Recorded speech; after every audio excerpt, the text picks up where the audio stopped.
To yanzu haka dai shugabannin ƙungiyar ECOWAS sun cire takunkumin da suka sa wa ƙasar Nijar a zaman da suka yi a garin Abuja a lokacin da suke tattaunawa kan yadda za a yi a shawo wato kan matsalolin da ke ci gaba da gudana a yankin Afirka, musamman na tattalin arziki da kuma tattaunawa kan gaɓar wato takunkumin da aka sa wa ƙasar ta Nijar. Kafin mu shiga cikin bidiyon nan dai da farko ina ce muku assalamu alaikum wa rahmatullahi wa barakatuhu. Barkanmu da warhaka, barkanmu kuma da kasancewa da ku a wannan lokaci. Ina yi wa kowa fatan alkhairi da fatan kuma kowa yana cikin ƙoshin lafiya. To Ubangiji subhanahu wa ta'ala muke fata ya yi mana gudunmawa alfarman manzon Allah sallallahu alaihi wasallam. Kada manta da idan aka fara zuwa wannan tasha yi kokari a danna mana subscribe a kuma danna alamar ƙararrawa, haka zai sa a samu dukkan bidiyon da muke ɗaurawa ko da yaushe.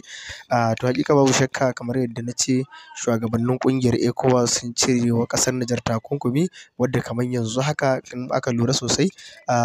gidajen jaridu sun fara wallafa wannan labari, duk da cewa kai tsaye mu mun same shi ne daga shafin su na wato ainihin